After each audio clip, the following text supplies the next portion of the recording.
Welcome to Lead Different, the podcast that redefines leadership and challenges the status quo.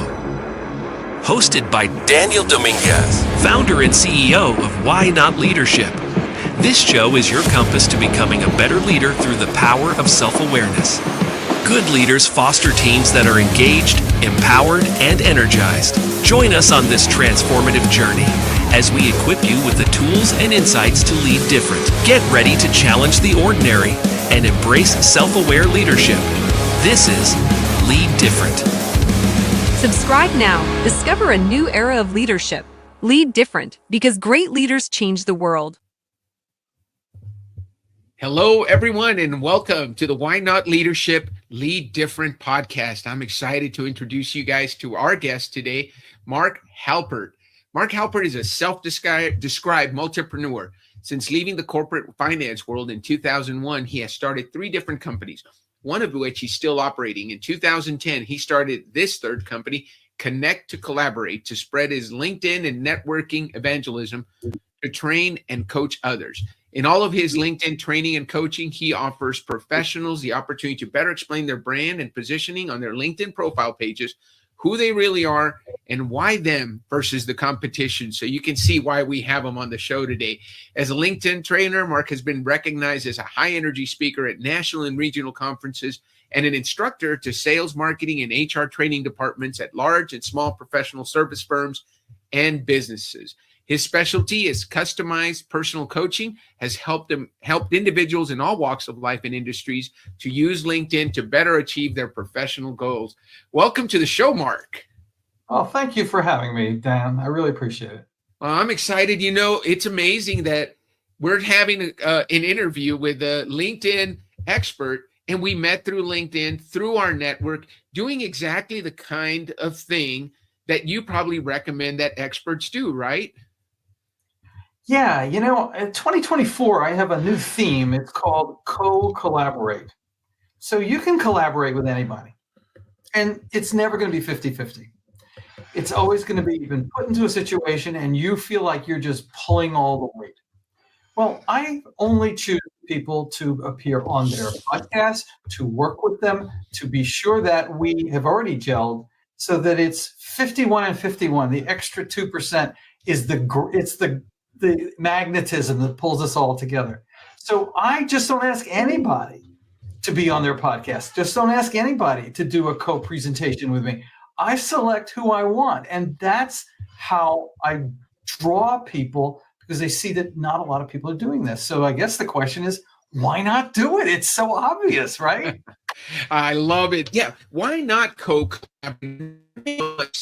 Start with that question. You know, the people we want to work with are the people that are going to pull the weight, right? You know, who wants to be in an unequal partnership where you're doing all the work? And I'm sure you've had a lot of those in your career, Marc.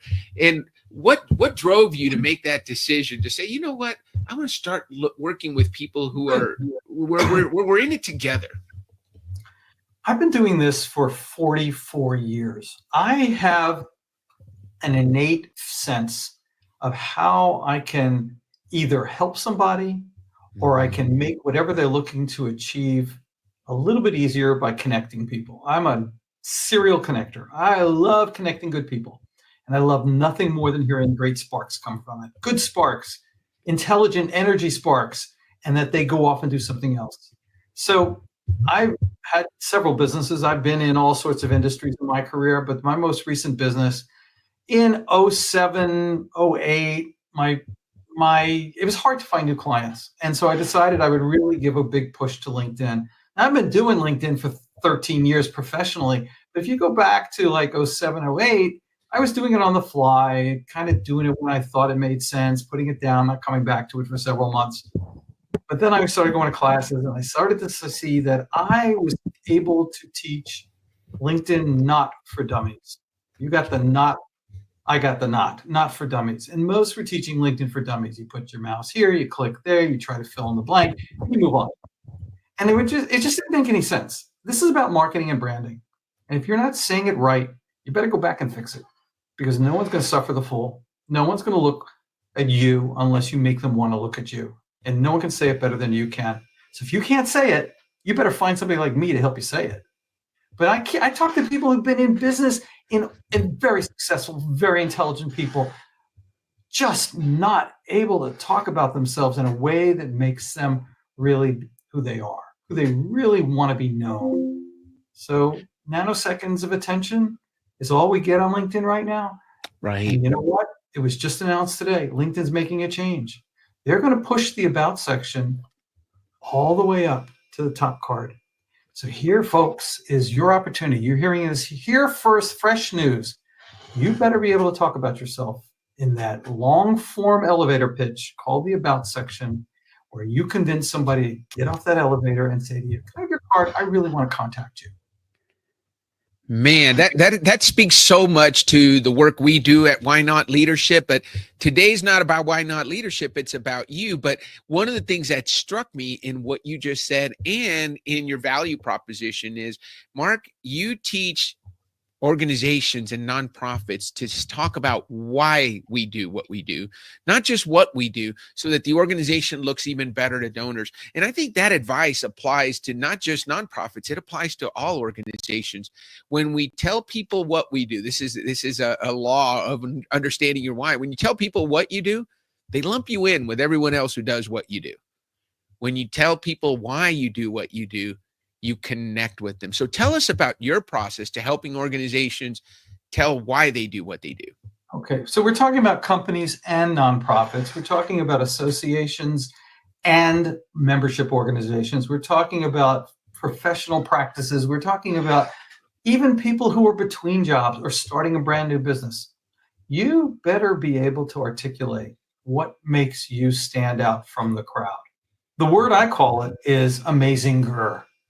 You and I could talk for a few moments, and I'm going to figure out some amazing things about you just by how you proceed. But you know what? I know 30 people just like you. Where do you stand out so you're top of those 30 people? Mm-hmm. So when somebody comes up to me and says, hey, I need a person who does this, what fill in the blank, whatever it is that you do, that mental Rolodex, that mental flip card going in my head comes to you immediately because you've made an impression on me. Mentally, emotionally, cerebrally, and I may not be able to remember your exact contact information, but I know where I can find you. And when I send somebody as a referral to your LinkedIn post, your LinkedIn profile, they better understand exactly why I sent you there. And if they don't understand why I sent you there, then they're going to say, there's something wrong with Mark. I don't trust him anymore. And like I said earlier, I pride myself on making great connectivity. So you got to talk to people immediately. They don't give you any chance to fumble. You have to knock it out of the park first time at bat, or they disappear and they do not come back. Yeah, you're so absolutely right, and you bring up a couple of really important things. I work with a gentleman who wrote a book called "Can I Borrow Your Car?" and it's all about referrals. And if you think about it, when you refer someone, it's like lending somebody your car. You're lending them your reputation. They're showing up because this is Mark's reputation. So I'm driving Mark's car and that's his reputation. And do you want to return that car all beat up? So shout out to Mike Garrison, who wrote, Can I Borrow Your Car? You know, he equates it to that. When you if you borrow someone's car, you better bring it back in the same shape that you brought it in, if not better. Maybe you wash it and maybe you fill up the tank, right? So that when you send someone to my website or to my LinkedIn profile, I better show the best possible profile so that they say, hey, Mark, great recommendation, right? Not, what were you thinking? That guy, I have no idea who he is. I don't even know why you sent me to him, right? You're talking about a car. That's an asset, okay? With all due respect to the author, that's a great analogy. We can all adapt to it. We can all address that. But you know what? I'm sending you to my most important asset, and that is my net worth, the wonderful people that surround me. Hard knocks. I learn the hard way. I learn from my mistakes. I only surround myself with the best. I don't connect to just anybody who happens to knock on my front door. I don't say, oh, come in. I'd love to have you enter my house. This is my reputation. You said the reputation. This is my net worth. Your network is your net worth. And anytime you have somebody in your network who isn't pulling their weight, and the chain is weakened by that link, your net worth suffers. And if you look at your own financial statement and you know what you're worth, you know you're worth more than the dollar sign on the piece of paper. You know you're worth because you've had an effect on somebody else by bringing them the right set of people to trust in. Trust is a huge word here. So on LinkedIn, I can connect you to anybody, a billion people, but you don't need to know a billion people as much as some people are trying to connect to a billion people. Yes. And if you need something and you're in dire straits for it, I'm looking for somebody, give me an opinion on this. I need some guidance on that. If you have good, solid, vetted connections, you're going to get answers because you asked for it. But if you have 40,000 people, 18, 10, 20,000 people, I've seen people with all sorts of crazy numbers that they just connect because they're what I call promiscuous connectors. They'll connect to anything with carbon life force. Then I will guarantee you, you will not get the answers and they will not even respond to you because they have no skin in your game, like you have skin in their game. You know, it's something great you posted about recently, Mark. It was with regards to calling down that list, right? There, you know, we've all done it, and I'm going to mea culpa here. I used an automated system early in my LinkedIn experience that got me a ton of connections, and it also got me a lot of messages back that said, "You don't even know who I am. Stop spamming me." And I only had to get a couple of those before I said, okay, we got to stop this campaign because I don't even like getting one of those, much less multiples of those. But that grew my number and it made me look more credible, supposedly vanity, right? But those aren't as important as the real connections that you talk about, the real connections where you're actually seeing each other's information, you're following the content, you see value. And by the way, thank you so much for connecting with us here at Why Not Leadership and the Lead Different podcast, because you've said it more than once. You only connect with people that you feel bring you value. So thank you for that compliment, Mark. We are just getting started with this new venture, and so we really appreciate having you on. I know it helps that we're connected to Lanier, and we were able to be on a program together with her, but that is so important. You gave a piece of advice on how to call the list. I'd like you to share it with our viewers and listeners today, and how to make that LinkedIn network even more powerful by getting rid of, as you said, those unnecessary connections that aren't really pulling their weight and aren't really adding value. You may have connected to somebody, and at the moment it sounded right, felt right. And about a month or two later, you don't hear anything from them. You don't see anything from them. You might ping them and say, hey, cool article. I really like this. I thought I'd send it your way. You don't get a thank you. That's beginning to tell you that they're not really appreciating you. They're just collecting names and numbers. So what I do is I look backwards to the thousands of people I've connected to over these many, many years. And I look at the name that appears on my screen. And if I recognize them, I can tell where I met them. Okay, they're okay for the time being. But here's the real thing that I think you're going after, Dan, and that is everybody has a work anniversary once a year by definition, which means once a year, LinkedIn is going to send you a message that Marc Halpert has a work anniversary on February 1st, 2004. And Dan, you're looking at your profile and you see, Marc Halpert, who the hell is that? Well, he didn't work out. He promised me the moon and the stars. I promised to help him. He never got back to me. He never responded. You know what? It's his work anniversary. He doesn't need me. I don't need him. Because a connection is a privilege. And when you don't keep up your side of the privilege, the equation is unequal. Mm-hmm. And so this is what I tell people. Look at your work anniversaries coming across your screen every single day for a year. By the time a year is gone, and yeah, it's a long period of time, but if you have thousands of connections, you don't want this all at once while you're watching TV or at the beach. You're not going to do it anyway. You're going to be distracted. While they have your attention, look at all the work anniversaries. And if you have to say, I don't know why I even connected to this person, disconnect from them, go to their profile, click disconnect. They will not know you're disconnected from them. It's okay. They're going to probably wonder why they're connected to you too. And you'll see when the next time you look at their profile, they've gone from a first level connection to a second level connection. But that's okay. Surround yourself with good people. Love that. That's just great advice. I think not just on LinkedIn, but also in life, right, Mark? So it's taking that real life advice. Surround yourself with people that, one of the things I used to say back when Facebook first started, I used to say, I don't want to be friends with anyone I wouldn't invite to my home. Exactly. Right? If you wouldn't invite them and introduce them to your wife or to your kids, why would you be connected to them anyway, right? So great advice. One of the things that I definitely want to talk about, and we always talk about it on every show, and we're kind of getting into it late, but that's okay because we're having such a good conversation, Mark, is your why operating system. So as you know, Why Not Leadership is powered by why. So everyone we work with, we help them understand their why, their how, and their what. And we had you go through that process. And what's really cool is we're very similar, right? We both believe our whys are to contribute to the success of others. And again, that's the discovery language talking. We both like to contribute to the success of others, make a difference. Our how is also similar. We both have the how of challenging the status quo, doing things differently. We've heard a lot of that from you today. So that really resonates. And then your what is better way to bring a better way. What you bring is a better way to do things. You like to find better ways to do things and then share them with others. So in a nutshell, you're somebody who wants to make a difference in the lives of others. And how you do that is by challenging the status quo, challenging them to look at things differently. And then ultimately what you deliver are better solutions.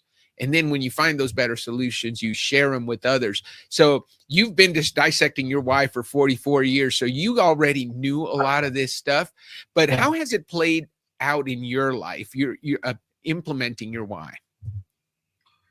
It took a long time till I got to be at the position where I could help other people develop their own why. And that's what really makes me go. That's the catalyst behind all of this. So when I became a LinkedIn coach, and I realized that the only way to differentiate myself is to be a positive disruptor, to make things different. And if people believe that I can help them do something that my next best competitor doesn't do as well, that gets me one extra foot in the door. So what I'll typically do is I'll sit with people and I ask 15 really hard questions and they answer them. And I'm listening for themes. I'm listening for threads. I'm listening for color. I'm listening for texture. I'm listening for something that I can help them weave their career tapestry together and give everybody a real great sense of their why. And it's their expression of why in their own words. I do not write anything for my clients. They do all the writing, whether they can write well or not. And for some of them, this is like pulling every tooth out of their head, but that's okay. It's a good experience for them to tell why they do what they do and why they are good and amazinger at what they do. And then we get an extra bonus on LinkedIn. You don't get this often in life. You have a set up structure to ask other people to add to your why. So in essence, what they're doing is they're saying how well you do why you do what you do. And you can tear it apart. You can do it by skills. You can do it by globs of skills, combinations of skills. But if every recommendation you ask for on LinkedIn from a trusted colleague comes and tells a story of a time when you actually aced that skill, aced that why you do something well, then the other person's basically telling why you do it so well and adds that much shine, patina, texture to it, and it's memorable. People love, thrive, remember stories. Ask your recommenders to tell stories because there's nothing worse than reading a recommendation. Mark was really instrumental in helping my company. He is really good at what he does. No one cares. Right. Everybody can say that. I hope everybody says that after I've had something to do with them. Let them tell an exact situation. And that's really valuable. Same thing goes with endorsements on your skills. These are these one little flick of a switch where somebody says, Mark's really adept at whatever it is, LinkedIn training. Okay, that's good. But they'll put their name on their endorsement, and that's okay, but they don't tell them why and how they saw that and why that's important. When they write a recommendation, which is a limited, elite few people that you can love, they know they love you, you love them, they're going to put that love together on your LinkedIn profile, put their reputation and their story and their words on the line, then your why is even stronger because their name and everybody knows them sees that they've given you the recommendation. So a lot of people get confused. Who do I ask? What do I do? How many is too many? Blah, you know, and you'll know who you can ask for recommendation. If they say to you, you write it, I'll sign it. Thank you very much. I'm going to go someplace else, because they're not willing to commit the time and the brain cells to help you. But don't just ask them to write a recommendation. Give them the structure of what you'd like them to talk about. Remind them the story. Remind them the situation. Focus on skills that you'd like them to highlight in the recommendation. That's called managing the recommendation. That's not writing it for them. Exactly. It's not ghostwriting. No one wants, because it all sounds the same if you write it for them. It's your voice. That's why I don't write my clients' profiles. It's to be my voice. They don't want my voice. I want their voice. I want to hear them as they speak. That makes so much sense, Mark. It's so simple. That's what's so amazing. We are so jaded right now as to feel that recommendations are BS. No one's going to read them. You know what? I know people who go straight to the recommendations to see who has recommended this person. Do I know them? Can I contact them? Can I get more information before I actually go the next step with the recommendee? And that's important. No, it's so important. I bet this has to do with the 3 legs. I wanted to ask you. So you say you have 3 legs on your company stool. We talked about that in the pre-show. Tell us what those 3 legs are and how they're intertwined, because I want to see how that connects to what we're talking about. Well, I work with individuals one-on-one, people who are stuck, people who are afraid of talking about themselves, people who don't know how to market themselves because they didn't learn it in whatever graduate school or college, wherever they went. I didn't learn it in elementary school all the way through my graduate courses. I only learned to talk about myself when I got out into business. So mostly they just don't know how far to go, how far is permissible to go, how far is too much. You need an independent sort of objective coach to say, okay, interesting idea. Let's reword this and repack it a little bit and see how we can play with it. And let's go back and forth and see where it goes. That's the thing I do. I love letting my individual clients work with me as I sort of coach them. If they don't get it, I say, okay, one more time around the track. Think about it while you're running. Work harder. Come back to me next week with it. And when they come back and they realize that they could have done more because I've given them permission and they've in a sense given themselves permission to talk about themselves, I find some of them just can't stop talking about themselves because they've waited all this time. It got pent up. Okay. So you go from having no content to having too much content and a lot to pick from, which is great, right? And let's talk about it and let's weave this in for the next iteration of your profile. You're looking to get into a new job. Let's talk about what you've learned along the way. Then you get the new job. Let's talk about how you got that job. So there are chapters in our lives that we want to talk about, but there are themes in our lives that we have to talk about. And the themes transcend the history. It's not, and it's always whatever I did in my past makes me who I am today. And who I am today gives you an indication of who I could be in our respective futures. Employer, our respective futures. Client, our respective futures, LinkedIn coaching client, all that. Second leg of the stool is I go into groups, organizations, law firms. I just finished with a technology firm. And basically the senior management realized that they didn't know what they could do on LinkedIn because no one ever taught them. Well, there's no place to be taught unless you get an independent coach to come in. So that's what I did. I gave them a course, a 90-minute course customized to just their industry and their needs because I had a conversation, several conversations with them ahead of time. What are you trying to ram home in 2024? What's the marketing thrust for the year? What are you trying to do the competition's not doing well at? What are you trying to do you don't do well at that you want to do better? What do you need everybody to say who takes the 90-minute course? So 90-minute course, everybody in the company got it. I said, okay, in 2 weeks, you are assigned to go and write your LinkedIn profile. Rewrite it on a Word document, section by section. Do not expect to do it the afternoon before we're going to meet that morning. That's not going to happen. And what we do is we meet one-to-one in a recorded Zoom session, just me and the individual, and they show me the day before what they've written so I can digest it and think about it and come back to them with suggested changes. And then we talk about the changes, they implement the changes, and they put it up on LinkedIn. I love that. And I like what you're taking. I mean, you're talking, and I love that you used an actual example of a client you recently worked with. I had the opportunity to listen to 𝗵𝗛 𝗪 talk recently, and he talked about, he says, look, don't tell me the business you do. You're a law firm. We know that you're a law firm. I'm calling you because you are a law firm. Tell us what job you do for your market. What do you do for your market that's different? And I can hear, as I hear you talking, you do something for this market, Mark. So that's a great second leg. So you can, if you're a firm or a company that wants to use LinkedIn in their profile, not just for the firm, but for the individual members and connect better with their community, you came in and you were able to solve that problem. So you've got one-on-one, you got groups and organizations. So what's the third leg of the stool? Third one is these wacky, crazy projects that people come up with and say, I'm looking for people on LinkedIn who are interested in whatever that may be. Okay. Say you're trying to start a brand new conference and you want to target market people who might want to attend that conference in some specific area. Well, you can really go granular on LinkedIn search and find people and market to them. Now, mind you, you have to have something of value to offer them. You're just not going to blast that out to everybody and their brother. That's just not a good idea.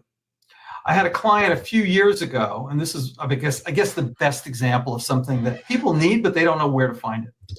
She was interested in a riverboat that was offering her some staterooms and was going to sail from one port to another and stop along the way and look at royal gardens and horticultural expositions.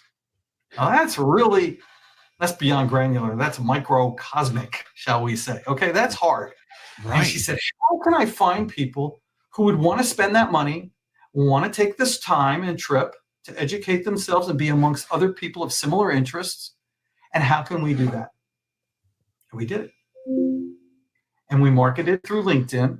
And these opportunities don't come up often, but they come up often enough that it's an absolute test of my capabilities and the capabilities of the organization offering whatever it is that they're offering to package something that will attract people. So they're one-offs, absolute one-offs. Yeah. Well, before, we're coming up on the end of our time together, but I have got one question I want to make sure we get to, and that is something I think it's going to be very much of value to our audience. You talk about, how to make a bigger impact. Give us 4 ways to make a bigger impact in your posts so you can gain audience allegiance. We all want that audience that interacts with our posts regularly. You've got a great following that interacts regularly, and I know why, because I've been following your posts recently, and every time you post something, I want to comment. It's good, valuable stuff that I know my audience will also get value from. So give us those 4 tips. And it's appreciated parenthetically. Thank you for that. So there's 4 things that make people come out of the woodwork and actually come and comment on. What do you know that they don't yet know that they need to know now? So I read this article about, did you know this statistic and how can you operate this, move this into your business operations, that type of thing. So I know this, you don't, you read me, I tell you this, you go have your time to implement this knowledge and let me know what happens. Okay? What do I know that you don't know that you need to know now? Number 2, what do I feel that you don't yet feel that you want and should feel and you want your connections to feel? Because everything that is a good feeling you want to spread. Let's take the third one, a little bit harder. What do I believe that you don't yet believe? But because I feel and know this stuff, I want you to believe and I want you to tell others to believe. And that sounds a little evangelical, but it's okay. Because if it's factually based and it's not bothering anybody to learn something new that way, it's not going to transcend any sort of internal biases, you're adding to their higher thought. And that's an important thing. Belief is a higher thought. And finally, the 4th one is, what do I do that you don't yet do that I want you to do? And that's your call to action. So for all 4 of these, I'll even say, add a call to action for each one of them. Share this new knowledge you just got from me. Tell me about a time when you felt this and you may have been able to use this information. Tell me why you believe this now based upon what I'm showing you. And then finally, please do whatever it is. Please register for my session. Please buy my book. Please have a look at our conference coming up, whatever it is.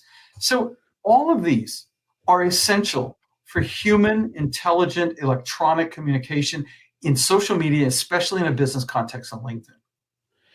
You know, I know I'm having a good interview when I know already that I'm going to have to rewind and write this down in with even more detail, because those were such great points. And I love your third point when you talk about what do I believe that I want you to believe, because, you know, hey, I come from a long time at the Y Institute, and everything we did at Y Institute was started with Simon Sinek's famous TED Talk. And one of the things he said, if you tell people what you believe, you're going to attract people who believe what you believe. And that goes back to a lot of what you've been talking about. You build your network with people that you can give and take from, and it's equal. And if they believe in 51-51 relationships, then you want to work with them, right? It's if your they tribe. believe, yeah, that's our tribe. Exactly. So that's so important. I want to finish with this question, because this is the key question. You know, why not leadership? We believe in saying, why not? Tell us about your biggest why not moment, Mark. I was in corporate America. The company was bought. I didn't know what I was going to do. I always wanted to go out on my own because I just never felt like I fit in many of the jobs I had. And I was always encouraged by various people, you really ought to go out on your own. I said to myself, finally, why not? Just try it. Let's just try it and see what happens. Little did I know that I did it 2 days before 9/11. And then I was saying to myself, why the heck did you do that? And I met a woman and she goes, you know what? This is a grand opportunity for you to continue talking about your why. And I said, thank you. You gave me the why not.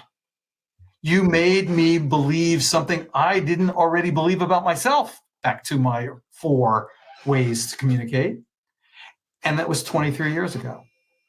And I haven't looked back since. And I could never work for somebody. In fact, when I go do some work in a corporate environment, I just feel the walls collapsing on me. I hear and feel the hierarchy and the backbiting and all the comments that are made. Well, that department doesn't know what it's doing. It's like, I'm not part of that. I am not going there. Do not expect me to be on anybody's side. I've lived through that. I survived. I had a full head of hair when I started.